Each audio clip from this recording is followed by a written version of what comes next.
discussion on whether or not our students will have Wi-Fi or not. All right, we're live, guys. I have a real quick one for you. My name is Chris McManus. I'm James's father. This is Brad Curry and Diane Bassines. Brad is assistant principal, and Diane is a teacher. She's the one that was featured in the Google advertisement in September, the back to school. Just real quick, to give you an explanation of what we just had to do over here, and this is what you guys have to deal with. You're going to be in classrooms.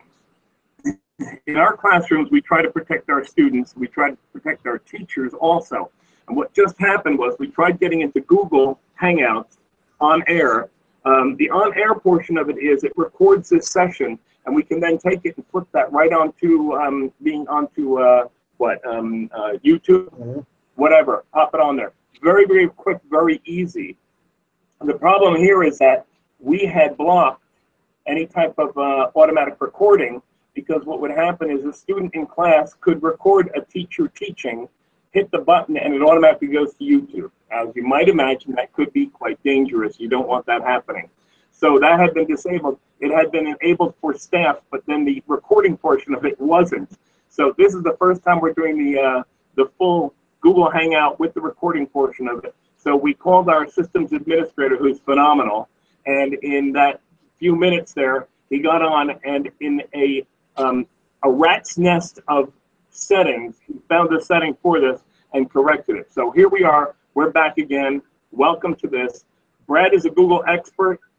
Diane uses it in her classroom every single day, to the point where she was featured by Google in an advertisement. They had two students, a student from India, a student from England, and her as a teacher from a teacher's perspective. So it's really a phenomenal video, and we'll give you a link to that at some point also.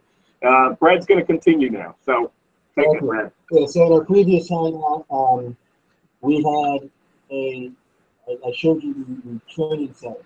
And so I strongly encourage you to check that out, because what's going to happen is if you're student teaching, or once you become hired as a teacher, more than likely you're going to be in a district that is Google Apps for Education. Now, some districts still utilize Microsoft or some other kind of software, which is fine, but most districts are going towards Google Apps for Education because of the many great benefits, collaborative benefits, and things along those lines, and cost and what have you.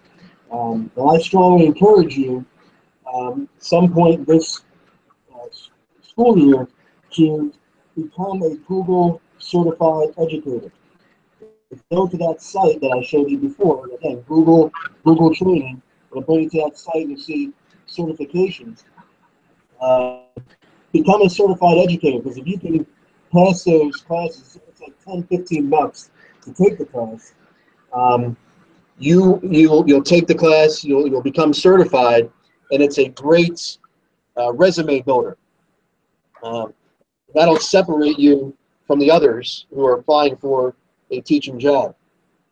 So that's something to consider, becoming a level 1 or level 2 Google educator. Number one, I'll just help you out in acclimating yourself to the different tools like Gmail, Drive, Classroom, Draw, what have you, but it'll also be a great resume builder. So now I'm going to share my screen with you again and show you what Google Classroom looks like. Now, keep in mind that you need a Google Apps for Education Gmail license or Google license to actually use Google Classroom. All right. Whereas with your personal Gmail account, you can use Gmail, Drive, what have you, but you can't use Classroom. It's not open to the public like that.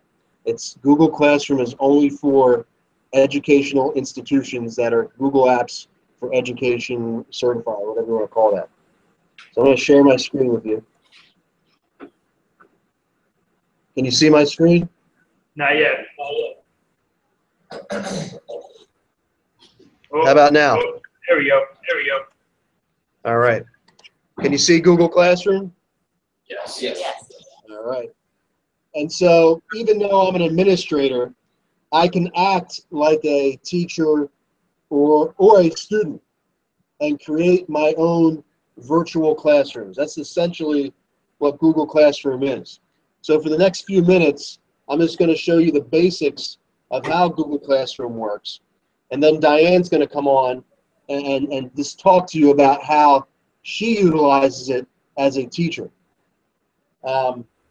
So basically, you just, to log into Google Classroom, you can either log in from your Gmail account. So if I'm in Gmail,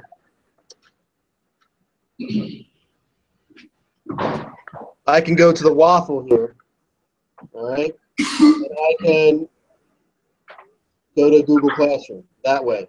Or I can just Google Google Classroom and sign in using my school email and password. Again, it's only for districts that are Google Apps for Education districts. You cannot use Google Classroom from a personal Gmail account at this point in time. So you can see here all the classes that I've created either as a teacher or that I'm a part of as a student. So let's look at it from a teacher perspective. All right. I'm going to go to the home page here, which I'm currently on. All right. And you'll see a little plus sign up here. I'm going to create a class, even though you can't join it, called the Citadel. And I'm going to click create. So it's creating a class here. And there you go, the Citadel. All right. Now you can see in the background here are some books. I can change that to a different setting by simply clicking on select theme, and I can pick a theme. All right, but I'm going to keep it the way it is here. You like the jelly beans? You like jelly beans? I'll pick jelly beans. And you can see it changes there. Or you can upload a photo. That's fine as well. And so Google Classroom has a stream. And the stream here will show the assignments and those sorts of things. Obviously, I haven't assigned anything yet. If I click on the Students tab, this is where I can invite students into my class. All right, so to make it simple, you just give the students the code for this class. And so what they'll do on their end is they will open Google Classroom, hit the plus sign, and type in this class code. Or I can invite them. I can click the invite button, and I can individually invite them via their school Gmail account. That's a little labor intensive, so the easier way is to do your class code. And here, obviously, I haven't invited anybody yet, but this is where, now I could invite Chris McManus here. I think I can invite him. Let's see here. Is that your I'm going to get your Chester.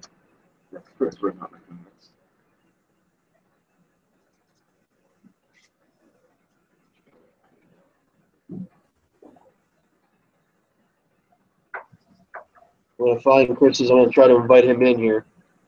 All right. I'm going to invite him as a student, and he'll get a notification. He'll sign up, and I'll show you what it looks like. And so what I can do here, once I invite students, I can allow them to become, to post and comment, to only comment on assignments and announcements for the feed, or just myself, the teacher, being able to comment on assignments and announcements and questions and those sorts of things. In the About section, I can give some more information. Like, for example, I want to upload a syllabus for the class.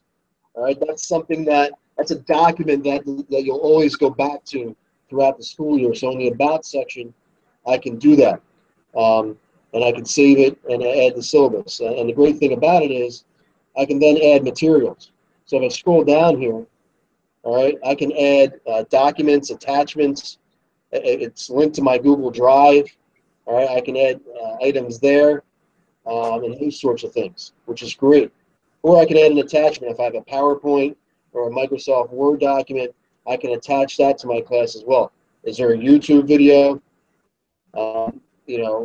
For example, if I'm teaching a history class, let's say, for example, this is a history class at the Citadel, and I don't know, geography. All right, so I type in geography.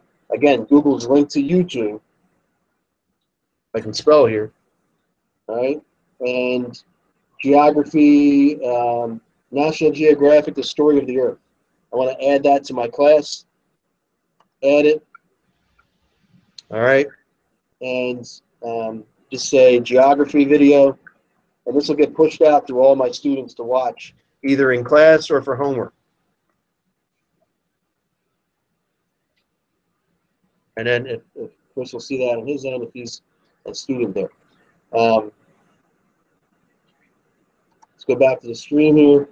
So that was the syllabus. So now the great thing about Google Classroom is that you can assign assignments virtually and have students turn in as well. And there's a little plus sign here. If I hit the plus sign, all right, I can create an assignment. So I create an assignment. Let's say, for example, I want you to read blog posts, all right? And it's due on October 22nd. All right, I hit save. I'm going to find a link here. I'm going to go to CNN.com.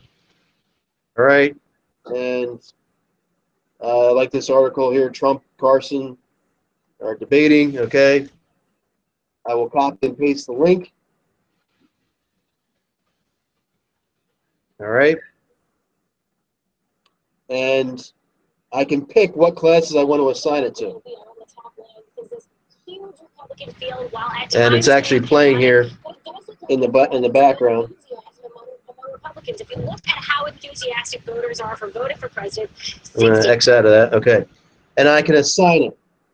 All right. And it'll go to all the students in my class to read.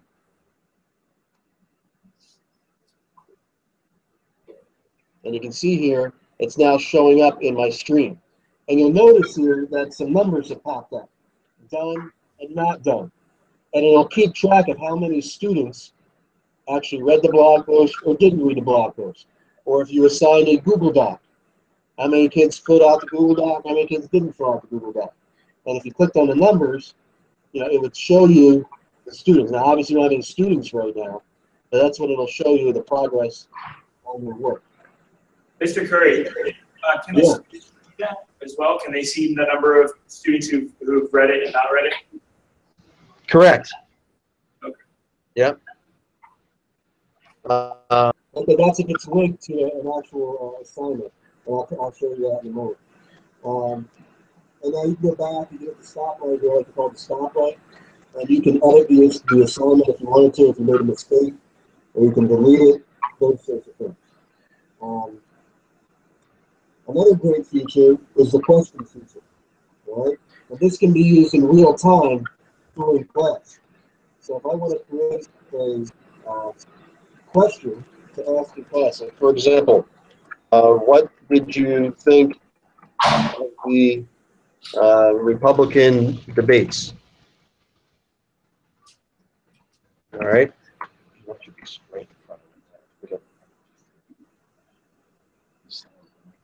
Oh, yes, what do you think of the Republican debate? And right now, you know, I'm talking about it right now, and I want to ask the question. All right, and then now it gives me an opportunity to where I can edit their answers, I can see and reply to each other's answers, because this is going to get pushed out in real time to all the class, to all the students in the class. So I'm going to ask, and you'll see here that the question pops up. And if other students were in this class, you would see below this their little icon, their avatar, and they would be able to comment in real time on what they thought of the Republican debate that maybe they watched last night or you're watching in class now, and you can have an online virtual discussion. So that's pretty cool. Another feature, I'm going to show you a couple more, and I'm going to turn it over to Diane. You can also create an announcement.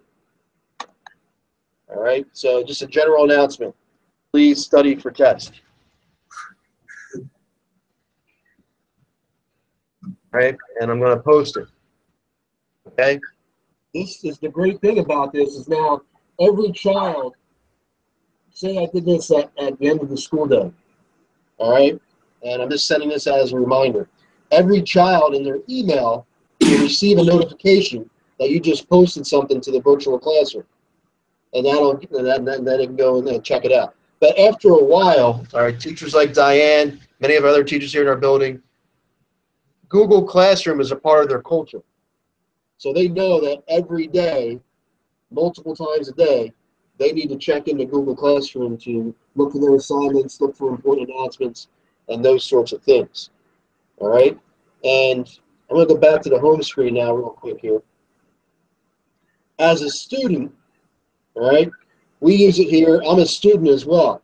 And our principal, Bob Mullen, uses Google Classroom as a virtual classroom for faculty. We kind of flip the faculty meeting. So no longer are we just sitting there in a meeting going off agenda items, all right? We've used Google Classroom to free up time to take care of those administrative items virtually so that we can use the time at faculty meetings for more productive things. So I'm going to show you what it looks like as a student, all right? You know, here we are. We have all our teachers, Jackie Epler, Kristen Mako. Bob has posted different PowerPoint presentations and things, and we're able to look at those and comment on those and submit assignments, which is pretty cool. And so from a student perspective, this is what it kind of looks like. You know, for example, Mr. Mullen posted a Google slide presentation on growth mindset a couple weeks ago. And so we read through it on our own, and then we commented on our thoughts related to what was in the slide deck in Google Classroom. So we had a virtual conversation. You can see all these comments here, which is pretty cool. All the teachers so the students can do that as well. So that's, in a nutshell, real quick, that's what Google Classroom looks like from a teacher and a student perspective and what you can do with it virtually. So we're going to go back here to the Hangout. And I'm going to let Diane speak to you about what Google Classroom looks like from a special education perspective. Hi. I use Google Classroom absolutely every day, and it has really transformed my classroom into an amazing resource for all of my students. And what I really love about it is that I found many different ways to actually use the classroom, and there are countless ways that you can help your students. For example, in my regular language arts class, I post the work, and a lot of my students have difficulty with writing. So what I'm able to do is I'm able to pull up their writing while they're writing on the smartboard and actually edit with them and help them get on the right track if they're having some difficulty. Another wonderful thing that allows is that while we are developing these thoughts and they're all individually writing, a great thing is that they're also sharing work with other students. So their writing is really, really being helped by collaborating with other kids while they're developing their questions. This has made a tremendous amount of difference in my class. What I love about it too is that sometimes I go home and I put a Chromebook on my lap and I'm kind of watching TV and trying to figure out, you know, just relax a little bit. I go into my classroom. I can actually see my kids doing their homework. I can send comments to them. I can edit, and they're really excited when, you know, I'll get a little, hi, I see you, and I love that because if they're stuck, they'll email me. It comes up on my phone. I know that I need to go and look and see what someone is stuck with. So they really have my availability in the classroom And I consider my Google Classroom, even though it's a virtual classroom, a real place, because I post things on there. I give them extra information. I am able to talk to them. Whatever they need, I can give it to them. So it is a place, and I'm a paperless classroom. I use probably one ream a year, and basically paperless. And the kids do an amazing job with the Google Classroom. The actual writing has really gone up. I believe last year my kids made more than a year's progress. And writing is one of the difficult areas, challenging areas for my students. I've also used it as a support teacher.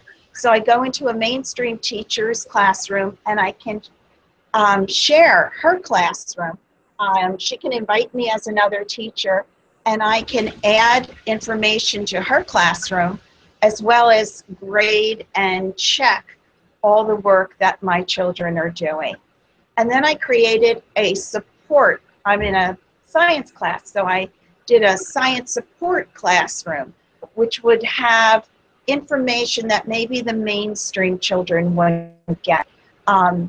Extra study guide, or an extra worksheet that would help them to understand what the teacher is saying, or the notes for that day. Maybe they didn't get all the notes, and I can supplement their notes with my notes. So I use it as a support. I also use it as a journal. I created a Google writer's notebook, and on the about side I listed all the possible tools that would help them to become better writers, how to make a great paragraph, how to ideas of free writing. I posted videos about, last night's homework was Bella, a dog and an elephant, Bella and I forget the other animal's name, but they watched the video and then retell me the story. I had to write about this little 2-minute clip. So the writer's notebook is something that they can now use the computer for. This is very important because I have a lot of students that have graphic motor problems. They can use resources such as spelling, spell check. They can research while they're writing. All of these tools are available to them. They can split their screen and kind of see a research project and come up with some ideas on their own. So we're teaching children not only to take notes on written material, but how do you take notes on something that you see and hear? And this is a new important skill that we're teaching our 6th graders. I have something that's kind of funny. I have a vacation classroom, and I have students that actually leave and go on vacation with their families, because nowadays people have to take vacation whenever they can. So I have had a situation where had 2 to 3 kids leave. So I cluster the information of the most important things that they're going to miss. I post it in that classroom, and when they're away, whether they're in the Dominican Republic, Aruba, wherever they are, they can still do their homework and talk to me. So I kind of thought that was a clever way of using the Google Classroom. So those are just a few of the ways that the classroom's being used to support. I'm a co-teacher with all the teachers that I'm in class support with, which means my name is on there, and I see what they're posting, and I'm responsible for posting materials too. So it's a good collaboration among teachers in doing Google Classroom. Okay. Okay. Thank you. Brad has just gone off to do a teacher observation. You guys will get used to those. That'll happen soon. You guys have any questions? How do you get to be a Google certified teacher? Or not a certified teacher, but a Google certified district or school? How difficult is it? No, how do you do that? Oh. So how would the Citadel become one of the schools that had, or institutions that has access? You know what? We can talk to you about that. We actually had a really good situation here. The man who invented Google Sheets is John Rochelle, and he's actually on our Board of Education. So when Google Classroom first started, it was about a year or so ago, he came to us and said, would you guys be willing to kind of, spearhead this and see what you can get out of it? And we were thrilled to do that. So we got on there, and he actually gave me the number or the email of somebody and said, if you find any problems with it or anybody has any questions, email us. And what I would do is I would email her and say, hey, we're finding this doesn't work right. And within a very short period of time, and I'm talking short, like 15, 30 minutes, I would get an email back from her saying, try it now, it's fixed. And it ended up, she was the head of development on this. So we had a really good relationship with them from the very, very beginning. There are ways that your school district can do it. Are you a Google district now? Do you have Gmail on your, Yes. in the Citadel? District does. You do. Yes. This is just the next step, is become a Google Classroom district. I can get the information directly from John Rochelle on that and tell you exactly the steps you need to go through. I can email you that. It's not a problem. How much does it cost? It's free. Okay, this is The Google Classroom is free. There are different services that you can get within it that it costs a per student charge, but it's very reasonable. Diane just said something like $15 a student or whatever. There's archiving, there's space, and the rest of it. It's probably one of the least expensive things you'll ever do in your school. since we're a I can college, get you all that information. since we're a college, we already are using Blackboard, for instance. We call it SitLearn, but it is a form of Blackboard for our online classes. What I would like to use the Google Classroom would be to train our future teachers like you did today to be able to go into the schools and immediately pick up with the schools, because I know they are Google Classrooms.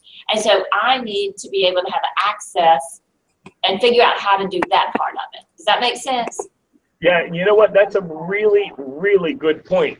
And that's something I can bring up with John Rochelle and say to him, look, they're not looking to be a Google Classroom for the university, but they are looking to be Google Classroom to teach their teachers how to use it. That's a phenomenal point, and I will bring that up with him personally. Well, we're happy to pioneer that if you need it. Yeah, that's great, because that's the way Google does it. Yeah. And for students to come out of school already knowing how to use Google or to be Google certified, and go online to the link that Brad had at the beginning, just go on Google, look it up, and it will tell you exactly how to do it. It's very, very inexpensive. There's a test involved. The test is very inexpensive. I don't know, $50. It's very, very cheap to do. So it's a great thing for you guys to do. If you walk out and go into an interview and you have Google certified or Google certified instructor or whatever level you get, you've got a leg up on anybody else going for that job, because most districts are going Google if they're not already. And if they're not going Google and you've got Google under your belt, a lot of these other things work the same way.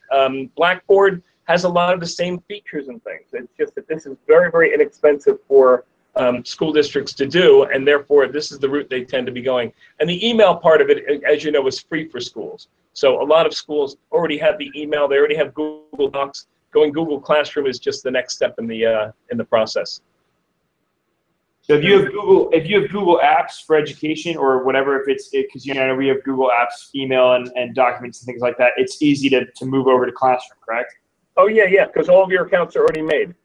Yeah, everything's already made. It works right in with that. So everybody that is in your domain for your Google is going to be in your Google Classroom. So It's a wonderful program because you're really connected with your students. You have a chance to be in the moment with them while they're teaching. How many of us have gotten that or given back that paper with all those little red marks, fix this, fix this, fix this, and I've watched my students take that paper and just kind of slide it in their desk and never do the re-editing. And with this, you're living in the moment with your students. You're absolutely helping them work through and think about what they're doing. And it's such an advantage. It's really completely changed how I feel about teaching writing. And every day I use it, I feel like I've made a new and better connection with my students. You'll love it. Now I know we're running out of time right now, but just very quickly to give you an idea of education out there and where it's going and where it can go. We had a student in this school last year who was getting treatment for cancer and was out. And between Google Classroom and being a part of the classroom every day with that, and the fact that we got what's called a Vigo robot, that's VGO robot, look it up, it's amazing. He was able to have a robot parked in the office here, and when he felt well enough to go to class, he would get onto his iPad or his laptop. He actually had an Apple. He'd get onto it, turn the robot on, undock it, ride down the hallway, run the thing down the hallway into a classroom where he could participate in the classroom, including things like raising his hand by flashing the light that's on it. And he could go down to lunch and have lunch with his friends at the end of the table. They had a high school orientation meeting where the guidance counselors came in, and he was right smack in the middle of everything, and they were talking to him as though he was sitting there. And it was a part of his 8th grade education that he would have lost out on entirely. So the stuff that's out there, robotics and computers and this type of Google Classroom is absolutely changing the face of education. Well, thank you so much for doing this. We have really enjoyed it. It's been an excellent addition to our regular day. We appreciate it. You're quite welcome. Anytime. And next time we'll have this even better because, like I said, it's the first time we're recording it from here and realized we couldn't broadcast and record at the same time. So we've got that up and running. So you guys have helped us out also. All right. Thank you. All right. Thank you very much. Bye-bye.